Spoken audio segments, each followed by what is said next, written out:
privilegio poder transmitirles, ¿verdad? Un poco de la experiencia que hemos adquirido, bueno, con el tiempo y con los años.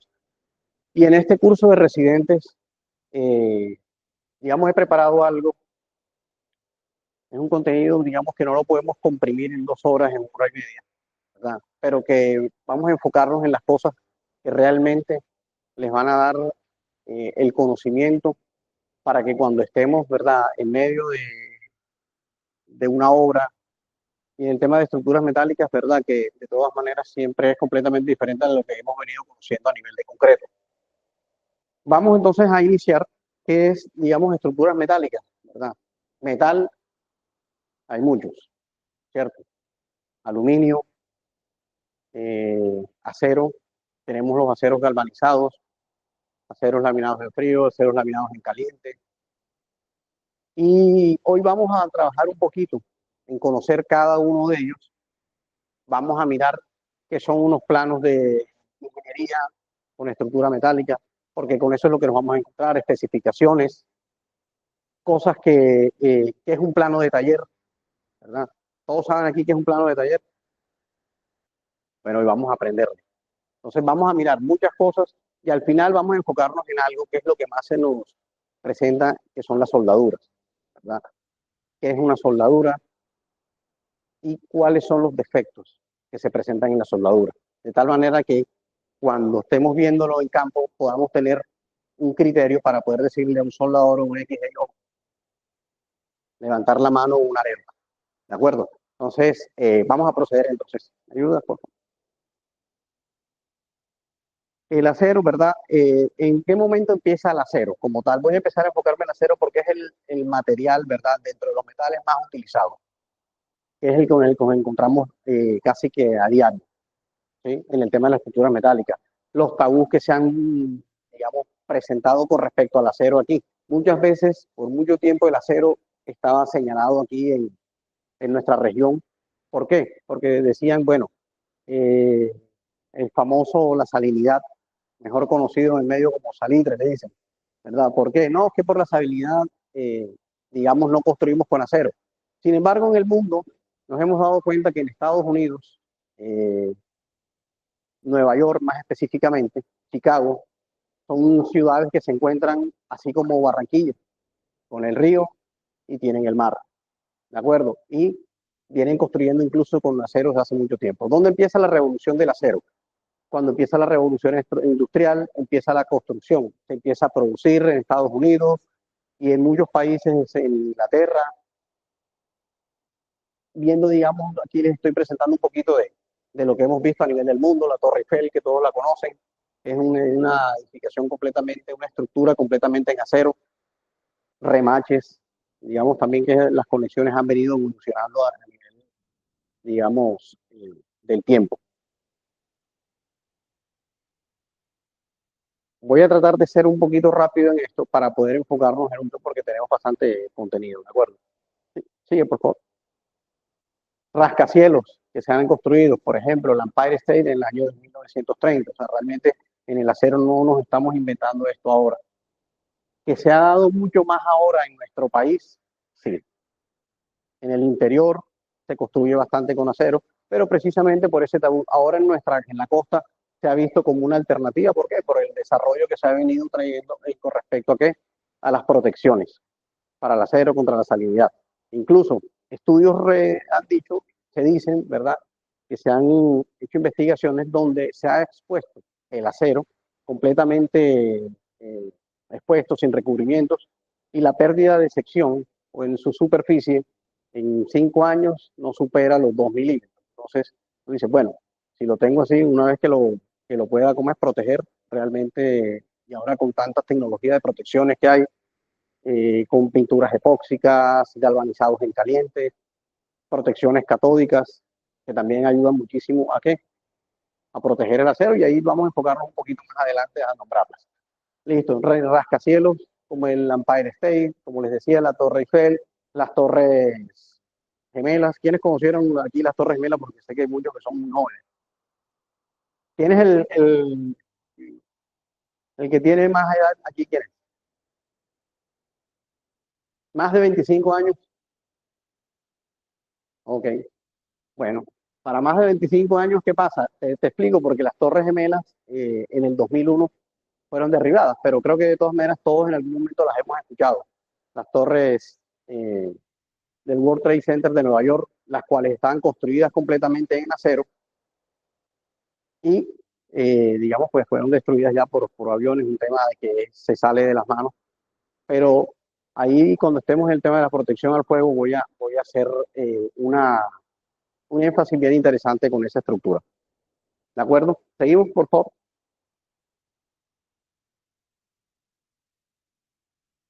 Adelante. Estos son uno de los, digamos, de los sistemas, digamos, para rascacielos que normalmente se utilizan. Algo normal, se utilizan unos muros alrededores formados por acero y unos núcleos en concreto sobre los cuales se unían pues, con vigas y viguetas, todas en acero.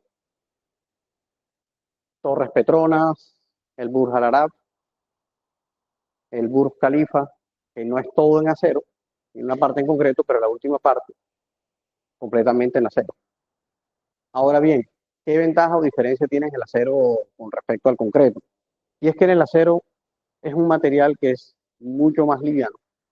En realidad podemos encontrar porcentajes como solución muchas veces para construcciones un poco complicadas, donde las cimentaciones son un poco difíciles. Nosotros tuvimos un caso en Cartagena, es el hospital de Nelson Mandela. Se está construyendo y había un problema. Cartagena tiene un problema con suelos muy blandos. Al tener los suelos muy blandos, ¿qué pasa? Las cimentaciones tienen a tener unas dimensiones muy grandes, o si no, tocaría irse a cimentaciones profundas. Pero muchas veces las cimentaciones profundas no son una solución que te pueda compensar la parte económica. ¿Por qué? Porque te hace el proyecto inviable. Y ya incluso estaba la solución propuesta en concreto y se determinó, ¿verdad?, migrar a una solución en acero, con la cual se redujo casi en un 40% el peso y obviamente entonces las zapatas pudieron entonces, zapatas aisladas, hacer parte de esa solución. Tiempo, el tiempo de construcción, cuando se fabrica en taller, llevas y montas, es mucho más rápido. Entonces también que muchas veces vamos a tener que flujo, de acuerdo al flujo de caja de la construcción, porque muchas veces, ¿de qué nos sirve tener un flujo rápido cuando el flujo de caja no está?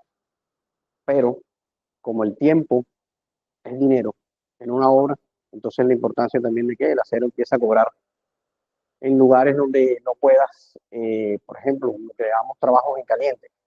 Es un trabajo en caliente que la operación tiene que continuar. Por ejemplo, hospitales. No puede cerrar un hospital para hacer una ampliación. Ahí entra el acero también a ser un material muy competitivo. ¿Por qué? Por la limpieza en el trabajo. Te permite llevar la facilidad del transporte, etcétera. ¿Listo? Ok, vamos a ver algunas normativas de las que nosotros conocemos, con las que nos vamos a encontrar y las voy a nombrar muy rápidamente. Para la tubería estructural, las ASTM 500, las 618, las 847. Para los tubos circulares, normalmente los tubos circulares los podemos encontrar, ¿verdad?, en vallas. Ustedes han visto las vallas publicitarias. Se utiliza ese tipo de tubería, ASTM 53. Lo que son las placas de conexión, utilizamos materiales A36. Todo esto que nosotros vemos aquí, los perfiles laminados en caliente. ¿Qué es un perfil laminado en caliente? Son los que nosotros conocemos, ¿verdad?, como las IP, las convencionales, pero ahorita vamos a entrar en algo. Esos perfiles pueden venir a 36, a 529, 572. Los más conocidos dentro de nuestro medio aquí que se encuentran son los A572, los A520 y los A36 y el A992. Láminas, bueno, para los pernos encontramos las barras A37, los A325 y las más conocidas son las A325 y 490. Nosotros normalmente, porque cuando especificamos, tenemos que especificar también, bueno, yo soy diseñador estructural, con algo que encuentres en el mercado. No te voy a mandar algo que no, que tengo que ir a la NASA a traerme, porque entonces al final, cuando te llega a ti algo allá, tú dices, no, no puedo continuar, porque es que aquí dice que el perno es que A325 o esta especificación, no, pero esa especificación no hay. Entonces, ¿qué hacemos? ¿Qué harías entonces si hay una especificación, por ejemplo, que no está? Te entregaron el plano estructural y te llega el constructor y te dice, no, mira, aquí te traje un perno que no está en ninguna de esas especificaciones, o incluso que esté dentro de esas. ¿Qué es lo correcto? Exacto. La primera que es llamar al estructural. ¿De acuerdo? Esa es la primera, eso es como porque lo primero como residentes lo que tenemos que hacer nosotros siempre es que es, listo, cuando no hay, la primera consulta es al estructural. ¿De acuerdo? Que es el que puede tomar una determinación sobre cualquier cambio o modificación que puedas hacerle a una estructura, sea de concreto o sea de acero. Vamos hablándote ahora del acero. ¿Por qué? Porque inmediatamente se hace un cambio y llega a pasar algo, el estructural que hace, dicen, eso no fue lo que yo especifiqué. ¿Y sobre quién cae la responsabilidad? Sobre el constructor y sobre, en ese caso, sobre la persona que tomó la decisión. Por eso la importancia de que nosotros como residentes podamos estar bien enfocados, ¿verdad?, en el papel tan importante que desempeñamos en un momento dado en la obra. Residentes, ustedes viven en la obra. Cuando se habla de residente, por eso es el que vive, reside, es el que tiene el día a día. Pero muchas veces, ¿verdad?, el residente se contamina por la obra y puede ver cosas que no, y ahí es donde entra, ¿verdad?, los personales de apoyo. Entonces, importante que nosotros tengamos muy claro, ¿verdad?, estas especificaciones que nos las vamos a encontrar en los planos estructurales. Muchas veces que puedes encontrar, bueno, ¿qué hago, ingeniero? Tengo esto, pero logré conseguir, no haya 325, pero logré conseguir una barra 307. Ah, sí, bueno, no le pongas grado 36 a esa, pero consíguela con grado 50. Listo, solucionado. ¿Por qué? Porque también necesitamos solucionar, herramientas para solucionar. Cuando yo conozco, tengo que forma de solucionar de una manera segura, ¿de acuerdo? Y dirigir a las personas que tienes allá. Continuamos, por favor. Esta es importante, los pernos de anclaje. Encontramos A326, los A193, que también son muy conocidos, los F1554. Y en esto quiero hacer un aporte muy importante. Muchas veces en los anclajes, ¿cuántos han escuchado que sueldan las placas a las varillas? ¿Lo han escuchado alguna vez? A la varilla de refuerzo. ¿Lo has visto alguna vez? Bueno, eso es completamente incorrecto. Dos cosas, ¿por qué? Primero, porque las barras de refuerzo están diseñadas ¿para qué? Para fluir, para deformarse. Entonces, imagínate que una barra, en un momento dado, en algún momento me tocó hacer una patología con un cliente en Cartagena. ¿Qué le pasó? Hizo unas cubiertas para parqueaderos y le hicieron esa gracia. Soldaron a las barras del pedestal. Cuando vino la brisa, la barra fluyó, se dobló completamente y, claro, colapsó la estructura. ¿Por qué? Porque la estructura del acero, de los pernos de anclaje, es completamente diferente a la de una barra de refuerzo. Entonces es importante eso. No, que te voy a soldar la varilla. Espérate un momentito.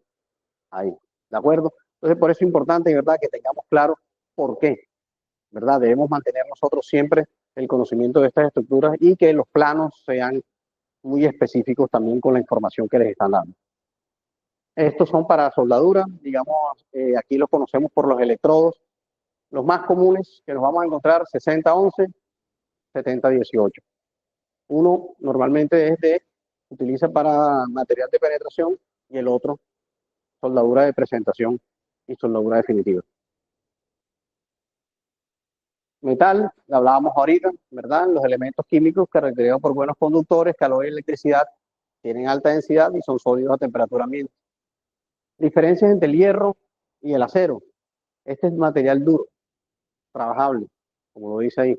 El acero, cuando le incorporamos carbono, ¿verdad?, lo volvemos dúctil. ¿Por qué tiene que ser un material dúctil? Nosotros vivimos donde que en zonas de amenazas sísmicas, ¿verdad?, altas o bajas. ¿Qué hace la ductilidad? Es esa capacidad que tiene el material para soportar deformaciones, ¿verdad?, sin fallar. Diferente a una falla frágil. Un material frágil, cuando llega a su límite, súbitamente, ¿verdad?, explota. ¿Qué es lo que pasa con el concreto? Eso es lo que pasemos con el concreto cuando le colocamos el acero de refuerzo. ¿Listo? ¿Seguimos? Listo. Esto aquí quiere llegar. tipos de perfiles que nos vamos a encontrar normalmente. Los IPE, estos son los europeos. Cuando tú veas IPE, HA, son europeos. IPE, IPN, estos IPN tienen su homólogo en las normas americanas, ¿sí? ¿Con cuáles? Con los famosos perfiles W. Los perfiles HA europeos son conocidos se comparan con los ¿qué? Con los HP, ¿cómo es? En los códigos americanos. ¿Cuál es la diferencia entre estos IPN y estos IPE? Como lo podemos ver, sí se aprecia bien. Las alas tienen eso. ¿Eso qué hace? Te aumenta la inercia. Los perfiles W, normalmente, ¿qué hacen? Digamos, tú los puedes conseguir, pero ellos se van cambiando por el peso. ¿De acuerdo? De acuerdo al peso, eso te va dando una diferencia. Ya eso se los especifica el diseñador en cada uno de los procesos que nosotros tengamos. Tenemos los perfiles en channel, estos son muy utilizados aquí para escaleras. No sé si los han visto. Unas escaleras que los utilizan, digamos, para los principales de escaleras. Para la espina de pescado, normalmente, ¿qué se utiliza? Tubos circulares y perfilerías en ángulo. ¿Forradas con qué? Con láminas de alfajor, muchas veces. O si no, también las utilizan con qué? Con el ángulo y se rellenan en concreto y le dan ya el acabado. Ya eso te lo va a dar ¿cómo es? Al final se los viene dando a ustedes el diseño arquitectónico. Es el que al final determina cuál es el acabado que vamos a utilizar. Sigamos. Lo que les estaba comentando ahora. Los perfiles americanos también que les decía, estas son las codificaciones. En Reino Unido, ahora que aquí se me traslapó aquí, pues aquí. Ok, ¿ahora qué es? Vamos a pasar a los sistemas constructivos. ¿Qué son los sistemas constructivos? Van a depender de qué? Del tipo de materiales que tengamos. Lámina delgada. ¿Quiénes han escuchado alguna vez este sistema? El sistema steel framing. Bien. Este sistema se utiliza un sistema de perfiles en lámina delgada. ¿Cómo se sustituye este? Es a base de muros, vigas, dinteles, todos a base de perfilería en lámina delgada, y ellos se forran con materiales ya eh, aislantes, acústicos, ya, y hay muchos en eso. Lo importante es que este es un sistema que hace en seco, muy rápido de construir, y es una solución muy alternativa en donde, en lugares donde no te permiten soldar. Las conexiones de estos elementos son todas con tornillos autoperforantes. Es una construcción muy americana, ¿sí? En Estados Unidos se construye mucho con este tipo de sistemas, pero los campeones o los que llevan la bandera en esto son los canadienses. Las normativas y todo. Utilizan mucho este tipo de sistemas. Para las islas se utiliza también mucho el acero y este tipo de sistemas. ¿Por qué? En las islas no se consigue mucho material pétreo para poder construir con cemento concreto. Entonces, se trata de construir lo básico, que son los cimientos, de tal manera que y aparte que sale muy costoso producir un concreto. Un concreto en San Andrés te puede costar 2 millones de pesos. ¿Por qué? Te toca llevar todos los materiales desde aquí. Ventaja con el sistema estructural en metálicas, te permite fabricar desde aquí, me llevo y voy y atornillo. Únicamente me limito a hacer las cimentaciones. Incluso hay cimentaciones que también se pueden hacer en acero. En algún momento diseñamos para torres de telecomunicaciones cimentaciones en acero. Se protege con un galvanizado, pero tú dirás, ¿y cómo vamos a hacer una torre, una cimentación con acero? Claro, se hace la cimentación, la base con sus perfiles, se colocan láminas, se galvanizan y la compensación para el volcamiento se utiliza ¿con qué? Con materiales con rellenos compactados. ¿Eso qué te ayuda? Primero, lugares de difícil acceso. No es lo mismo tú llevarte eh, cuántas bolsas de cemento, cuántas bolsas de arena y de piedra, que cuando tú lo llegas, nosotros hicimos una torre en San Vicente del Caguán y te cuento que había que atravesar 7 ríos. ¿Cómo atraviesas 7 ríos? Con las lluvias y aparte el sobrecosto, nada más el trasiego costaba casi 150 millones de pesos. Trasiego, llevar el material allá, valía más que toda la estación. Entonces se pensó en esa solución y se activó.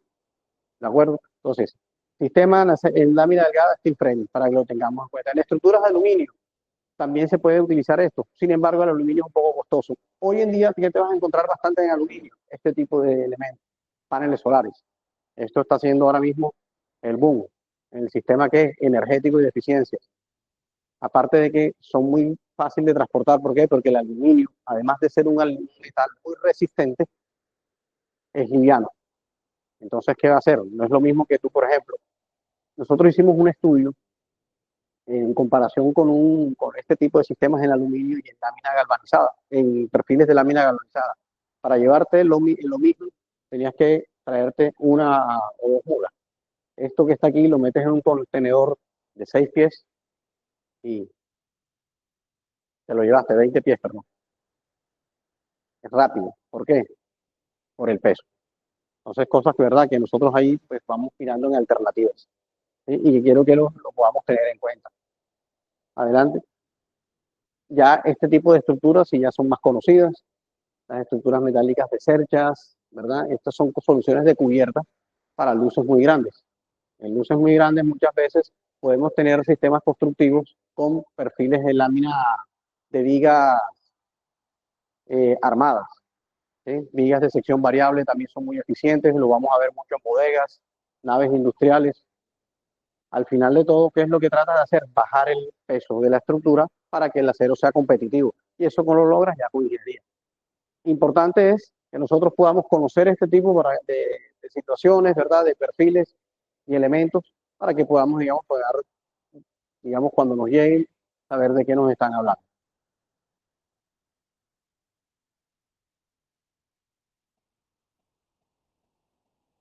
No hay límite. Como dice el dicho, mil te da energía, la menos con esto. ¿De acuerdo? No hay límite. No hay límite porque ya te va a decir, ya eso te lo va a dar el presupuesto. Por ejemplo, en los estadios, te das cuenta que en los estadios las luces son eh, grandísimas. Por ejemplo, ¿quiénes han escuchado, han visto el estadio de San Siro de Italia, el del Milan, ¿verdad? Y se han visto la estructura del San Siro, es una estructura que atraviesa completamente el estadio sobre 4 pilares gigantes y digamos que nada más el campo de fútbol en medidas reglamentarias tiene 127 metros de largo más las graderías. Y esas que están ahí sostienen toda la cubierta por debajo. Entonces, eso ya te da una idea. O sea, no hay límite en realidad. ¿Qué te lo va a dar? El proyecto arquitectónico. Es el que te va a decir, y ahí en esos momentos, ya el diseñador dice, bueno, tú lo quieres así, pues listo, yo te lo coloco de extremo a extremo. Y para ellos es mucho más benéfico. Ahora, ¿cómo hacemos? Ya va a depender ya el sistema constructivo para tú levantarlo.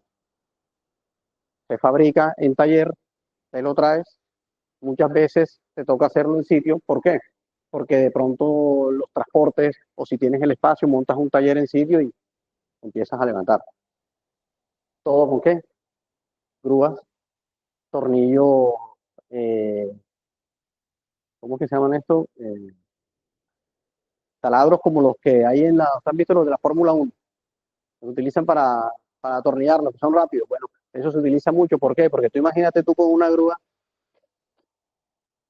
los neumáticos, exacto, esos mismos. Entonces con eso tú vas y agilizas. Eso ayuda muchísimo. ¿Por qué? Porque al final, como te digo, una grúa promedio te cuesta la plata que tú quieras. Entonces, ahí es donde tenemos nosotros también, como residentes, ¿verdad?, tener muy claro el procedimiento y todo para poder ser provechosos los equipos y todas las cosas, porque si no vas a terminar que perdiendo plata. Y cuando dicen, no, es que este es plata, para afuera. Listo. Uniones. Tenemos las uniones pernadas, que son las que son con tornillos. Con esto hay algo muy importante que les quiero también hacer explicar hoy. Estas son las uniones, son uniones atornilladas, se utilizan con los tornillos pues, que nosotros vimos ahorita, a 325, a 490, eso va a depender de qué, de lo que nos especifiquen los planos estructurales. Por eso es importante, antes de cualquier cosa, ustedes tienen que aprenderse casi que de memoria los planos estructurales. ¿Por qué? Porque es el punto donde ustedes van a partir, o sea, tienes que tenerlo todo clarito. ¿Para qué? Para que no haya equivocación, para que puedas dar una instrucción clara. El residente, al final, es el que da la instrucción clara. Y entre más tú sepas del proyecto, menos, ¿verdad? Vas a dar espacio para que el soldador o el operador piense, ¿sí? Porque si tú lo dejas que él piense, él va a tratar de hacerlo como él cree, no como debe ser. Perfecto. Porque muchas veces lo utilizan que a través de la experiencia. Y no quiero que de pronto se suene como un poco soberbio ni altivo, no. Es que, digamos que en las líneas tienes que saber que tú estás llamado ¿qué? Para dirigir y hay otros que ejecutan, ¿sí? Y nosotros tenemos que velar que lo que se ejecute bien, ¿sí? Y para eso debemos que conocer muy bien lo que estamos haciendo.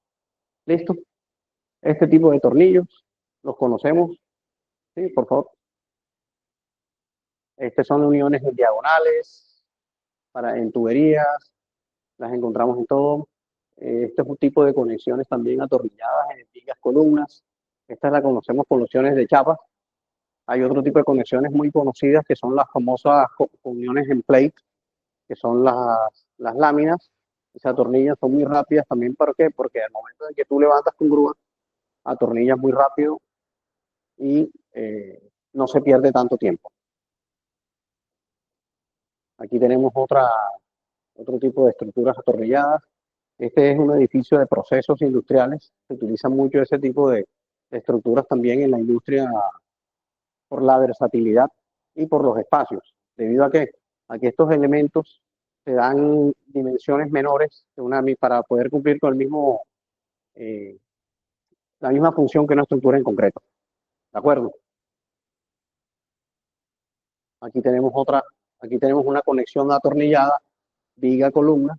Si la pueden ver, esta se coloca a tope, una lámina en este punto, tornillos, y se atornillan los patines. Los patines se encargan de la transmisión de todo lo que son esfuerzos de flexión. El alma se encarga de toda la transmisión de eh, corte, todo lo que tiene que ver con cortante. Y en columnas, pues la sección trabaja completa, porque trabaja con presión. Vamos a mirar rápidamente lo que es el plano de taller. Ahora, ¿qué es un plano de taller? Como su nombre lo indica, es el plano que utilizas ¿para qué? Para fabricar la estructura que vas a empezar a construir. Es diferente de un plano de ingeniería de detalle. Yo puedo tener un plano de ingeniería de detalle que me indica, como en el pasado, las conexiones, qué tipo de conexiones va, qué tipo de tornillos tengo que utilizar y las especificaciones, digamos, superpuestas con el proyecto arquitectónico. Pero cuando nosotros utilizamos un taller es listo. Ahora yo le digo, hágame el favor, construya esto. Entonces, ¿verdad? En el taller tú llegas y le dices a tu gente, bueno, ¿cómo lo voy a hacer? Llega, ¿cuánto material necesito? ¿Y cómo lo voy a cortar? ¿En qué forma? Lo biselo. ¿Para qué? Para poder empezar a hacer qué? Pues todo. Aquí vienen las cantidades de las piezas. Por ejemplo, este es un caso para una escalera. Están las rejillas, las en general, el armado por ejemplo, de barandas. Puedes pasar por favor. Aquí está la forma de la pieza de los cortes, si los ves. Y aquí se describe cada elemento, cómo se va a cortar, cómo va a ir dispuesto y sobre todo que al final tú terminas mandando todo como si fuera un armatodo. Ustedes han visto, por ejemplo, los muebles de Jamar, que te llega la pieza A, la pieza B. Así debe ser un plano, una estructura de fabricación cuando llega a un lugar. Totalmente clara para que cuando se reciba, listo, muéstrame cuál es la pieza A. ¿Dónde está la pieza A aquí cómo es en el plano? A es esta. Tantas piezas a ti te llega, tú las armas y ya tú sabes dónde van a ir cada una. ¿Sí? Entre más claros sean estos planos, más fácil va a ser el trabajo para cuando estamos de residente. ¿Por qué? Porque no te toca a ti, ahora para de dónde salió esta pieza. Y se minimizan las equivocaciones. Porque entonces tú le das al maestro para que empiece a armar o al armador y entonces si tienes una diferente, entonces te puede colocar una donde no va. Y entonces es un reproceso. Listo. Por eso es importante, como les decía, tener la claridad de qué es lo que estamos haciendo y los planos hablan por sí solos. Aquí tenemos, por ejemplo, este espacio, cómo lo corta, dónde va la pieza, dimensión, dimensión de la perforación, el tipo de elemento. Esto, digamos, es para, aquí también lo vemos, cómo va estas columnas. Muchas veces las vigas, cuando tienes uniones con viguetas para los entrepisos, normalmente se ubican estos elementos. ¿Para qué? Para cuando tú llegues, simplemente venga la vigueta, atornillas y continúas. O si vas a tener uniones soldadas en campo, te ayuda mucho también a tener la ubicación. Pero por eso es importante este plano, hacer los destajes. ¿Por qué? Porque cuando tenemos normalmente ese tipo de estructuras en entrepisos, la vigueta tiene que quedar al mismo nivel del patín de la viga, porque si te queda por debajo, entonces tienes un desnivel cuando vayas a colocar el entrepiso. Entonces, de esta manera nosotros garantizamos, ¿verdad?, que esto que está construido aquí sea tal cual como nosotros lo queremos que esté en el campo, como lo indica nuestro plano estructural. Seguimos, por favor. Adelante. Este es un tema de entrepisos, como se los decía. ¿Sí? Ahora vamos a ver uno de ingeniería de detalle en general. Como vemos, plano de cimentaciones.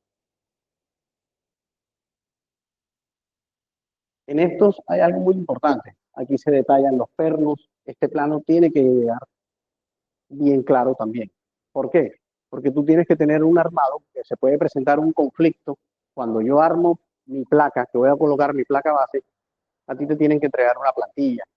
Cuando se va a fundir el concreto, tú fundes plantilla, colocas los pernos, los ubicas. ¿Para qué? Para que cuando venga la estructura puedas colocarla y no vayas a tener ningún conflicto. Importante que colocarlos bien. Muchas veces hay algunos que utilizan la práctica de colocarle un puntico de soldadura, porque si los amarras se te pueden mover. Hay que chequearlos antes, durante y después de que fundiste. ¿Por qué? Porque se te puede rodar un perno, se te puede girar. Entonces, la idea es que eso quede muy bien asegurado para que con la plantilla, cuando tú traigas una estructura, ella case perfectamente. ¿De acuerdo? Seguimos. Detalle de los pedestales. Muchas veces, puedes dar atrás. Aquí muchas veces, no se ve muy bien, pero aquí se utiliza que se coloca se superpone la plantilla con la ubicación de pernos. ¿Con qué fin? Con el fin de que no vaya a haber ningún conflicto con que me quedó metido el perno con una varilla o con una barra. ¿De acuerdo? Sí. Aquí ya tenemos entonces una planta estructural con los niveles, están los elementos, vigas de cimentación, ya están las placas bases indicadas. Ahora bien, quiero ir a esta. Si vemos aquí, pasa a la siguiente, por favor. Aquí nos podemos encontrar estos detalles típicos. ¿Cuándo se nos presentan esos detalles típicos? Cuando tenemos, ¿verdad?, una excentricidad. Esta conexión pues ya viene chequeada desde ingeniería, pero de todas maneras lo importante es esto, que podamos ver que esto que está aquí, cuando coloquemos nuestros pernos, coincida perfectamente. Algo muy importante que también quiero de pronto aprovechar para enseñar hoy. Esto normalmente es lo que te vas a encontrar. ¿Qué pasa si yo hoy te encuentras que todo esto que está aquí nomás es una placa y te encuentras dos pernos internos? ¿Es correcto o no es correcto? ¿Quién me dice si es correcto o no es correcto? Te encuentras un plano estructural. Normalmente nosotros encontramos, ¿verdad?, las placas de esta forma, ¿cierto? Los pernos por fuera. Pero si te llegas a encontrar los pernos por dentro, únicamente, y todo esto está, ¿es correcto o es incorrecto eso? Te llegó el plano, eres el residente. ¿Qué dirías tú? Está mal. ¿Estás de acuerdo? ¿Sí? ¿Quién dice sí? ¿Quién dice no? Vuelvo a hacer la pregunta. Esto, perfecto, muchas gracias. Esto es lo que normalmente nos encontramos, ¿cierto? Esto es lo que normalmente se ha visto, ¿cierto? Si hoy te encontraras un plano que no tiene esto, sino que simplemente tiene dos pernos aquí, y digamos tiene una plaquita aquí, y esto no existe, ¿dirías que está correcto o que está equivocado? te llega eso, o sea, tu percepción. No teman equivocarse porque pues, estamos para eso, para poder, sí, que vamos a suponer que no tenga cuatro, sino que tenga cuatro aquí y en vez de tener cuatro aquí, tiene los dos adentro. No, vamos a hablarlo aquí, o sea, a nivel de piso. Estamos hablando de placas bases, ¿de acuerdo? ¿Por qué? Porque quiero que podamos entender algo ahí con eso. Para que podamos, ¿verdad? No es que esté mal, realmente no esté mal. ¿Qué es lo que sucede? Nosotros normalmente, ¿verdad? Cuando recordamos que en las estructuras existen apoyos empotrados y apoyos que articulados. Eso es una forma de uno decir armar una articulación. ¿Por qué? Normalmente el momento flector, este grupo que está aquí con este grupo que está acá, me hace un par, que es el que me hace la resistencia, para que haya una restricción al giro. Cuando yo los coloco acá interno, ¿qué pasa? Ellos me están quedando por fuera. Entonces, ¿qué estoy haciendo ahí? Le estoy permitiendo que tenga cierta rotación. ¿De acuerdo? Entonces, por eso la importancia de verdad. Y quería traerlo aquí porque se puede presentar. Entonces, cuando se te presente, no vaya a decir, epa, yo esto nunca lo he visto. ¿De acuerdo? Sino que tengas también, ¿verdad?, el criterio para poder decir, espérate un momentico, seguramente el diseñador lo pensó de esta manera. Porque muchas veces, ¿verdad?, cuando no lo conocemos podemos decir, hablamos por lo que siempre hemos visto. Y la idea del curso, ¿verdad?, es que, bueno, desde lo que estamos es que tú puedas documentarte un poco más y conocer de lo que te vas a encontrar en el medio. Sigamos. Listo. Plantas de entrepiso. Los entrepisos tienen que estar muy bien especificados, los perfiles, las vigas, sigue adelante, los ejes bien detallados, los entrepisos, aquí están todas las uniones, los elementos que van soldados, los elementos que van apernados. Esta era la conexión que yo les hablaba ahorita. ¿Me lo puedes ampliar aquí? Cuando les hablaba de la conexión tipo play, es esta, ¿de acuerdo? Es una construcción, una conexión rígida, pernada, resistente a momentos. Y aquí se especifica cuáles son los elementos, ¿verdad? Y sus especificaciones. Esto es un tema ya para detalle de muros, cuando tenemos concretos y acero, en los cuales, ¿verdad?, se pueden presentar dilataciones. Algo muy interesante también que se puede presentar cuando tenemos estructuras metálicas con uniones, con bloques. Hoy en día existen una cantidad de morteros sintéticos que ayudan mucho. ¿Para qué?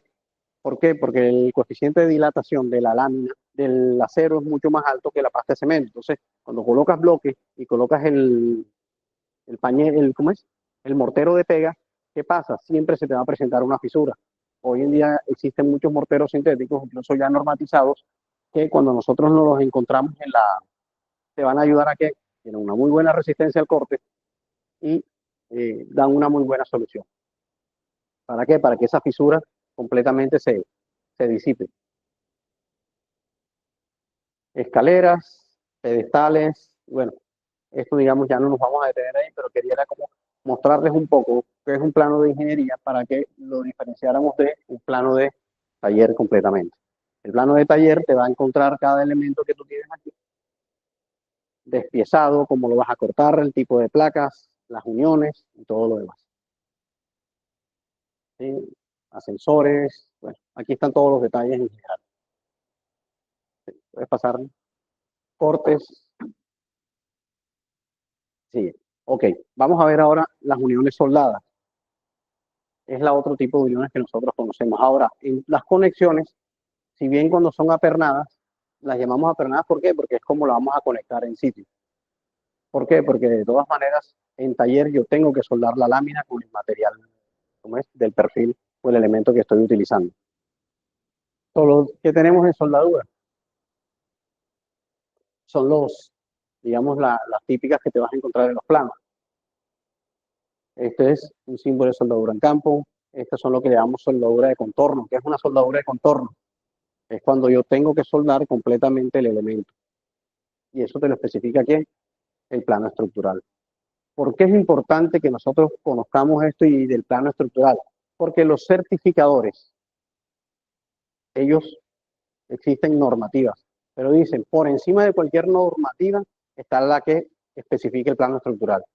Si el plano estructural especifica qué es, por dónde, esta manera de contorno con esto, eso es lo que se tiene que hacer. Y cuando te vayan a hacer la calificación de la soldadura, lo que vas a llegar a que él va a decir, bueno, ¿qué especificó el plano estructural? Y cuáles son los procesos. ¿Listo? Ahora, por ejemplo, vamos a mirar este. Este es un ejemplo de soldadura de filete. Ahorita lo vamos a explicar bien. Esto es una soldadura de filete, espesor 1/4, soldadura de media pulgada. Aquí es soldadura de filete arriba y abajo. Esta es soldadura de filete con discontinuidad. Ya no, discontinuidad no, o sea, corto y sigo con el otro tramo. Como les explicaba ahora, soldadura completamente de contorno alrededor. Y esta cola aquí es cuando tú quieres dar alguna especificación. Y esa te la da el diseño, lo indica. Adelante. Ok, tipos de soldadura, como les explicaba ahorita. Tenemos las soldaduras de filete y tenemos las soldaduras, estas se llaman soldaduras de ranura. Soldaduras de relleno y soldaduras de tapón. ¿Qué es una soldadura de tapón? Cuando se hizo un agujero y ya lo terminé, ¿qué pasa? No dejas eso, sino que lo que haces es que rellenas completamente el agujero para darle continuidad a la lámina y no que te quede un elemento ahí vacío. La soldadura de filete es la más común, es la que nosotros conocemos, que es el filete. Se hace una perforación biselado aquí y se le da ¿cómo es? El bisel. Aquí, estas soldaduras de bisel que estoy colocando acá, quiero entrar un poquito en ellas, son las que le llamamos las soldaduras a tope. Esas soldaduras a tope, ¿qué hacen? Es cuando voy a conectar dos elementos, uno frente al otro. Y estas son las preparaciones de los elementos cuando nosotros colocamos, vamos a hacer este tipo de soldadura. Una, bisel un lado de esto y relleno con mi material de soldadura aquí en el material base. Esta, si la quiero hacer con parte recta, esto ya te lo indica el plano estructural, estas son las técnicas. La otra que se utiliza es colocar una lámina de soporte abajo y sobre esa nivelo y soldo. Hay algo importante que se puede presentar mucho cuando se hacen las soldaduras de placas bases. Cuando se suelda el material, ¿qué sucede? Tiende a calentarse. Ese material se calienta y por lo general la lámina que hace se pandea. Lo vas a encontrar mucho. ¿Y cómo se corrige eso? En taller se le coloca unos elementos abajo, se le coloca una placa igual, se atornilla, se hace la soldadura y se espera que se enfríe. Cuando se enfríe, se desatornilla y ese elemento. ¿Por qué? Porque se te puede presentar que ya vas a hacer un montaje y te encuentras que la lámina te quedó de esta manera. Y cuando vas a colocar perno con perno, ¿qué pasa? Vas a tener una separación. ¿Que tiene solución? Sí. Los norteamericanos le llaman shim, que son colocar unas láminas de relleno. Pero si lo puedes evitar, es mucho mejor. Eso lo hacen ¿dónde? En la fabricación. Como lo decía, tenemos los tipos de unión, a tope, traslape, la tipo T, que se utiliza con láminas, estas de borde o estas de esquina. Siguiente, por favor. Ok, ahora, ya conociendo los tipos de soldadura, también tenemos que conocer la técnica. Existen dos técnicas comunes que normalmente las utilizamos aquí en el mercado, que es la técnica de arco sumergido y la otra que la llaman la técnica MIG. ¿Qué diferencia una de la otra? Ahorita lo vamos a ver. ¿Esto qué es? Un WPS, Welding Process Standard. ¿Esto qué es? Es lo que cuando ustedes van a calificar a un soldador, lo que debería hacer, que muchas veces la gente no lo hace, pero es lo correcto de hacer. Tú debes determinar un proceso que es este procedimiento que indica el material base, si los vemos allá arriba, tipo de soldadura, el espesor que es de media, este que tenemos acá, el tipo de junta, y aquí viene el procedimiento también. Aquí que dice, este SMAW es le conocemos como arco sumergido. Si vamos a utilizar la técnica MIG, entonces se especifica en el plano estructural, no, vamos a hacerlo con la técnica MIG. Tipo de proceso, mira, dice manual. La diferencia entre el uno y el otro, ¿cuál es? Que la técnica es el arco sumergido en manual, que es el que nosotros conocemos normalmente, que es el de la varilla, y va soldando ¿cómo es? El soldador con su máquina, y la MIG es un cordón completamente continuo y viene con una máquina que se va haciendo el cordón de manera continua. Algunas máquinas o procedimientos que se conocen son los famosos flux core. Si lo quieren ya buscar ustedes ya un poquito más para quedar un poquito más en este tema, sería esa, la flux core. Es una máquina que ya que le colocas el cordón y él le empieza a hacer el cordón de manera continua. Ventajas que te da eso, la continuidad, la limpieza. ¿Por qué? Porque lo que es manual, de alguna manera siempre va a ser manual. O sea, el ser humano es el cordón en algún momento, cuando él ya está cansado, puede que fallar. Se cansa, no es la misma rendimiento que tú le coloques una máquina que es continua, que te puede garantizar eso. Adelante. Ok, entonces, como decía, para soldaduras lo importante que es, antes de eso, para calificártela un proceso, cualquier certificador te va a decir, bueno, ¿cómo hizo el proceso? Lo primero, establecer el WPS. WPS, ¿qué es? Ya dijimos, es el proceso de cómo se va a hacer la soldadura. ¿De acuerdo? Lo segundo, establecer, ¿verdad? El WPQ. ¿Qué es un WPQ? Es lo mismo Welding Process Qualifying, que es el cómo calificado al soldador. A ojo que quiero entrar también en algo importante. Hay muchos certificadores, pero digamos variados. Está el SENA. Yo puedo ahora mismo acabar de salir del SENA, puedo no haber soldado nada en mi vida, ¿de acuerdo? Cuando a ti te van a calificar para un soldador, ¿qué hace? Viene un calificador certificado y le dice al soldador, señor, venga acá, usted va a hacer esto, ¿qué va a soldar? No, voy a soldar esta IP con esto. Ok, listo, venga. Le hacen una prueba. Y el soldador pasa la prueba, está calificado y entonces está autorizado para empezar a hacer todas las soldaduras. Si no es así, entonces ya de por ende te puede comenzar a hacer un rechazo.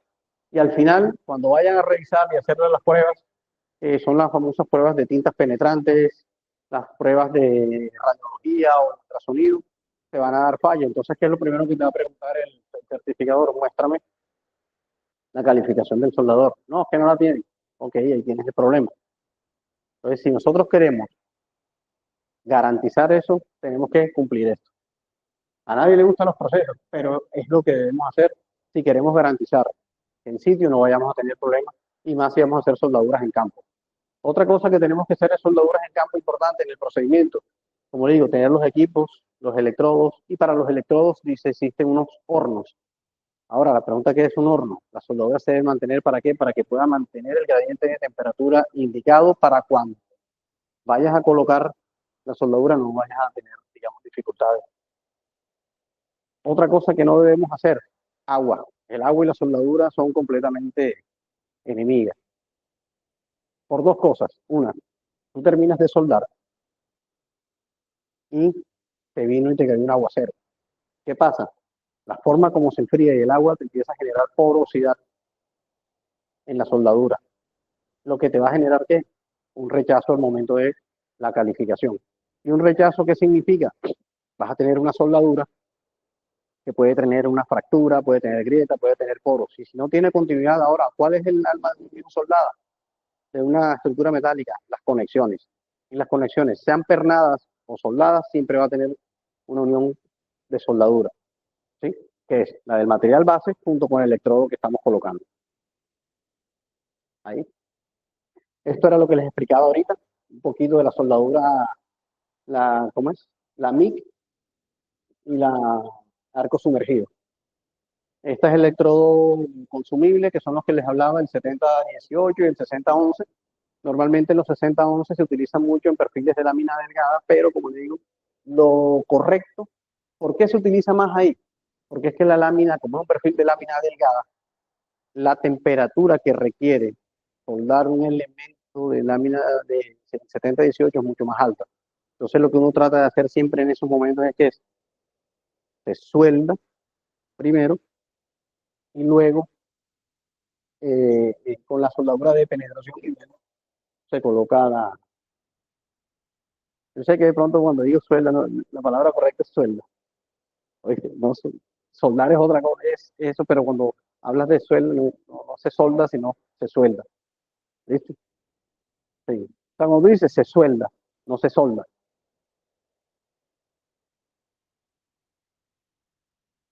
Listo. Características, produce soldaduras limpias y lisas. Esta que pasa produce mucha salpicadura. Ya ojo que ahorita vamos a ver algo importante referente a las soldaduras. Las ventajas, obviamente, cuando está semiautomática, la productividad es mucho más rápida. Soldamos mejor y con mejor calidad. Y esta es para alta resistencia, ¿por qué? Porque también, digamos, en estos momentos te permite profundizar mucho más en el punto donde quieres soldar.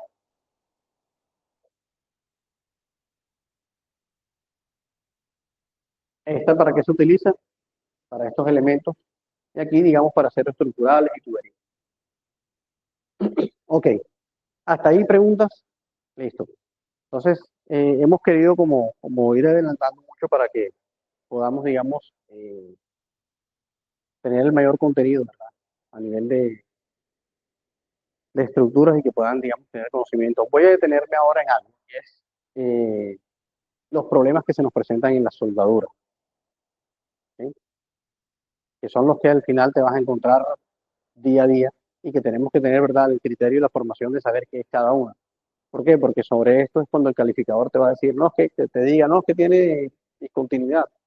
Sí, pero ¿y qué pasa si tiene discontinuidad? Claro, si hay una discontinuidad en un cordón, el cordón no va a tener la resistencia que es y puedes tener una falla. Donde la falla muchas veces no se te va a presentar a nivel de cargas gravitacionales. ¿Por qué? Porque un centímetro de estructura de soldadura tiene mucha resistencia. Pero se te puede presentar que cuando tenga un tema sísmico, ¿verdad? Las uniones son uniones de demanda crítica y claro, donde tengas una discontinuidad puedes llegar a tener un problema. ¿Por qué? Porque no vas a ductilizar en la unión. Listo. Normalmente, ¿dónde se presentan? En el metal de soldadura, en la zona afectada por el calor o en el metal base. ¿Qué es el metal base? Es el metal que yo utilizo, por ejemplo, si voy a soldar una lámina de una placa base con un material de una viga, una columna, esos son los materiales bases, y el otro es el material de la soldadura, que es el que utilizamos en el electrodo. Adelante. Ahora, son consideradas como efecto por el tipo, tamaño, distribución o la localización. Y en la norma AWS encontramos toda la información referente a este tipo. Ahora, ¿cuáles son los que se nos van a presentar de este tipo de discontinuidad? Adelante. Como dice, es por su mínima naturaleza queda dentro del nivel de tolerancia y aceptación que especifican los códigos. Una discontinuidad es considerada como una interrupción. Ahora, su nombre lo indica, ¿verdad? En la que la estructura cristalina de la junta soldada se caracteriza por falta de homogeneidad en las propiedades mecánicas, metalúrgicas o físicas de los materiales involucrados. Una discontinuidad, como le digo, o sea, es una interrupción del comportamiento, ¿verdad?, del elemento o del material de la soldadura. Adelante. El defecto, pues bueno, es una diferencia entre discontinuidad y defecto. El defecto se entiende como una o más discontinuidades que debido a su naturaleza o efecto acumulativo deja una parte de la unión incapaz de reunir las condiciones mínimas. Quiere decir, defecto es rechazo. Adelante. En la soldadura, los tipos de discontinuidades con las que nos encontramos son grietas, porosidades, socavaciones, fusiones incompletas, fracturas, y esas las vamos a ver. Les voy a mostrar una de cada una para poder, digamos, ilustrar mucho mejor. Adelante. ¿Sí? Listo.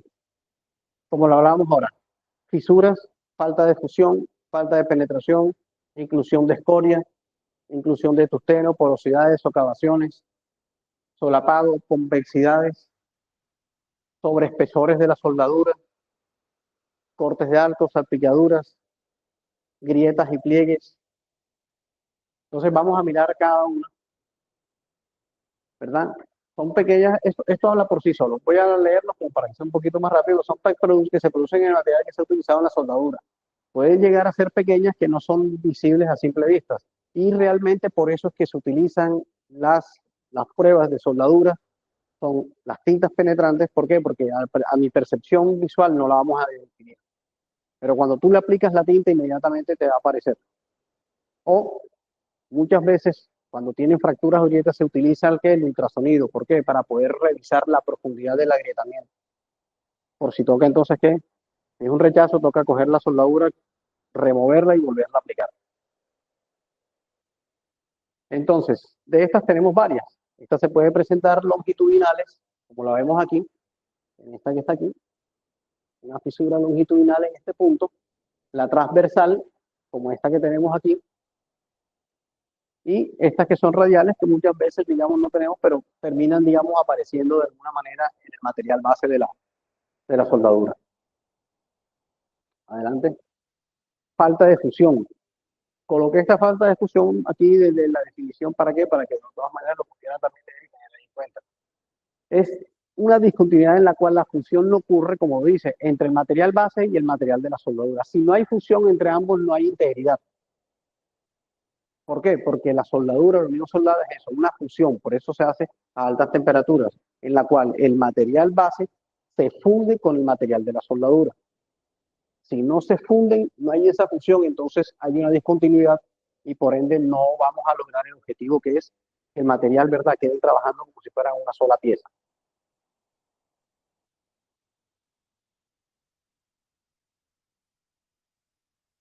Por ejemplo, dice, bueno, a menor especificada debido a la linealidad de condición de extremos filosos. Bueno, vamos a mostrarles qué es lo que me interesa verlo. Por ejemplo, aquí tenemos, esto es una falta de fusión, esto es una falta de fusión. Aquí, miren, encontramos elementos discontinuos en los cordones. Vamos a verlo en una gráfica. Esta es falta de fusión entre pasadas y quiero mostrar esto. Por ejemplo, aquí tenemos una falta de fusión en el material. Esta falta de penetración es muy similar a la falta de fusión. ¿Por qué? Falta de penetración, como su nombre bien dice, si el material no entra lo suficiente al punto de fundir la mínima, ¿cómo es? Elemento del metal en la unión con el material de la soldadura, entonces no va a poder cumplir. Aquí lo tenemos, un elemento incompleto. La pregunta es cómo, listo, ya ingeniero, ¿cómo me doy cuenta que esto ya ocurrió? Esto no te lo dejas aquí enseguida. Entonces ya en estos casos, cuando haces una prueba de ultrasonido, te vas a dar cuenta inmediatamente que existe te la va a arrojar enseguida. En algunos casos utilizan radiología. Esos son otras de las técnicas que se utilizan para poder revisar y ver la continuidad de la soldadura. El socavado, dice, ¿verdad? Sucede entre el material adyacente a la soldadura, en el cual cuando lo fundes no hay la cantidad suficiente y entonces se pasa esto que está aquí. Me quedó corto a la soldadura, el electrodo no me alcanzó y ay, jefe, ya lo terminé. Claro, cuando vienes tienes este punto aquí. Cualquier inspector llega y te dice, cuando tú lo veas, ¿qué puedes decir? ¿Esto qué fue? Tiene que socavación. Entonces, cuando tú escuches en algún momento el término socavación, aquí ya tienes ya definido. Esto es una socavación. El material no llegó y se completó. ¿Para qué? Para poder cumplir el objetivo este. Adelante. Sí, listo. Digamos que dentro de las cosas, las más importantes son estas las que se nos presentan. Hablar un poquito aquí del tema de protecciones contra fuego. Para fuego, ¿qué ustedes han escuchado alguna vez de estructuras metálicas?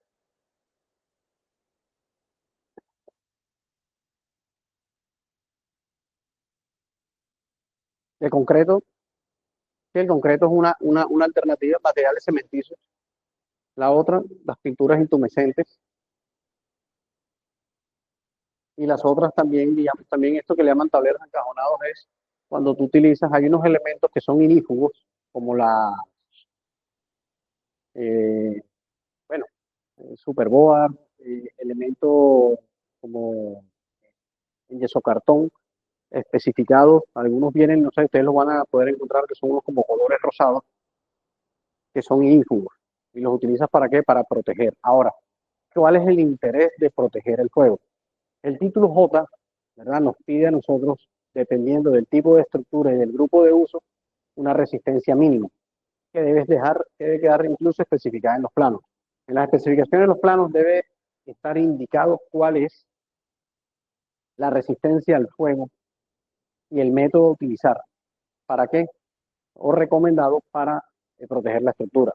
Normalmente, pues, por ejemplo, para el caso de hospitales, para el caso de instituciones educativas o del grupo de uso 3 y 4, se debe utilizar mínimo 2 horas. Es el tiempo mínimo que da. Entonces, ¿cómo lo hacemos? Digamos que hay varias formas de hacerlo y ya esto te lo va a especificar digamos, el fabricante. Te va a decir, bueno, de acuerdo a esta pintura o a este recubrimiento, si le colocas tantas micras, vamos a poder garantizar tantas horas. Eso es un modelo muy estadounidense, lo de los recubrimientos. Los europeos trabajan de otra manera. Y en la norma, en el título F218, lo podrán encontrar también. Lo guardan para que lo revisen. F218. ¿Cómo trabajan los europeos? Trabajan sobre el material. ¿Qué hacen? Ellos dicen, bueno, yo tengo esta viga que su resistencia a la fluencia, su F sub Y son, por ejemplo, 550, 340 megapascales. Ok. Entonces, se trabaja con una combinación de carga en la cual yo asumo que para mi gradiente cuál es el gradiente de temperatura que yo debo soportar durante esas 2 horas y ver cuál es mi pérdida de resistencia en este material. Entonces, ¿qué hacen? Diseñan basado en qué? En dándole las dimensiones a la columna o algo, con el fin de que si llegue a presentarse, ella pueda mantenerse en pie sin la pérdida de resistencia. Las torres gemelas, paradas 2 horas. A las 2 horas se cayó la torre 1. La torre 2, por la forma del impacto, 30 minutos. Pero claro, la cortó por toda en diagonal en la sección y ahí fue muy difícil. La otra, él entra, pero se mantuvo en pie 2 horas a esas altas temperaturas que maneja el combustible de un avión, lo cual nos da también a entender, y ellos utilizaban muchos productos cementicios. Ahora, ¿qué pasó también con eso? Cuando entró el avión, la velocidad, la fuerza, hizo que muchos de esos revestimientos se cayeran. ¿Por qué? Por adherencia. Esa es la fuerza al corte que se genera eso ahí. Adelante. Digamos, estos son algo muy rápido, las instalaciones en seco, que son lo que hablábamos ahorita, son un poquito más complicadas por gancho, los sistemas de fijación, los más prácticos son las pinturas. Hoy en día hay muchas técnicas de pinturas intumescentes aquí, marcas comerciales muy buenas. Adelante. Los revestimientos cementicios, ese, digamos, son incluso más económicos en algún caso, pero para mí son mucho más prácticos las pinturas intumescentes. Adelante. Esto es lo que ocurre cuando no tenemos protección al fuego, elementos como estos. ¿Sí? Estos son un tipo de estadios, ¿verdad? Aquí en nuestra ciudad que hemos tenido, ¿verdad? Con estructura metálica. ¿Quiénes han ido al estadio de Rentería? ¿Alguien ha entrado al estadio? Todavía no. Sí, lo conoce. Bueno, toda la estructura principal de la gradería y los palcos en estructura metálica. Una estructura muy bien elaborada. Sí, adelante. Estos son iconos, por ejemplo, este tipo de estructuras paraboloides también se utilizan mucho en formas bastante decorativas, interesantes. Cuando uno la ve, no puede imaginar que esté allá en el Paso Ferry.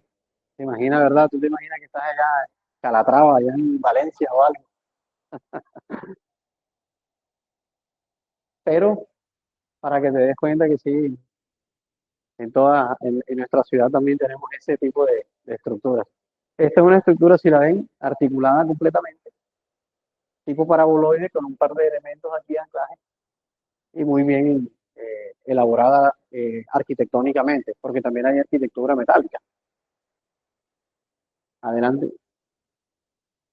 Como les decía, unas ventajas de acero como material estructural, ¿verdad? La resistencia. La ventaja es que es un material isotrópico, digamos que tiene un buen comportamiento tanto con presión como a tensión, a diferencia del concreto que tiene una muy buena resistencia a la compresión, pero muy malo a la tensión.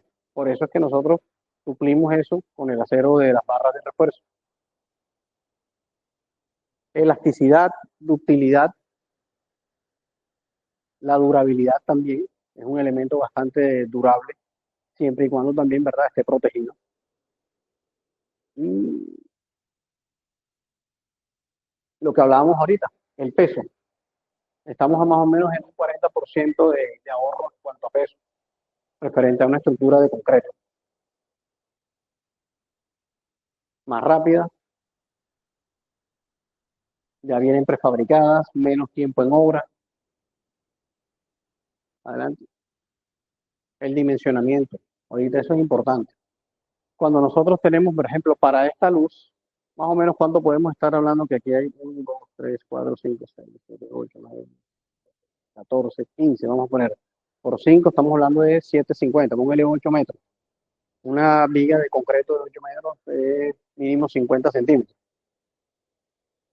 Contra una viga de metálica que te puede estar eh, saliendo en 330 centímetros, 33 centímetros. Entonces, y a medida que lo vas haciendo más largo, ya también empieza a hacerse también más importante la diferencia. Adelante. Neroles luces, lo que hablábamos ahora. Y para terminar, quería hablarle un poquito, esto lo van a ver ustedes muy, también dentro del curso, con el ingeniero Mario Caballero de ACESCO, que son los entrepisos de lámina colaborante o steel deck, ¿de acuerdo? Voy a, digamos, ya para terminar, quería complementarles un poquito del tema de los sistemas de entrepiso que podemos utilizar con estructura metálica. Podemos utilizar los que nosotros conocemos como los lámina colaborante, que es la lámina de steel deck rellena de concreto. Eso normalmente lo conocemos como construcción compuesta.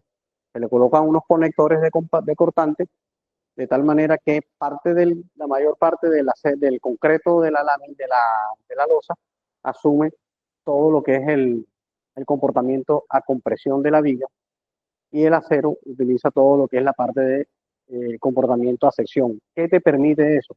Manejar espesores más pequeños en acero y lo pones a trabajar, ¿cómo es? Sacarle el mayor provecho a cada uno.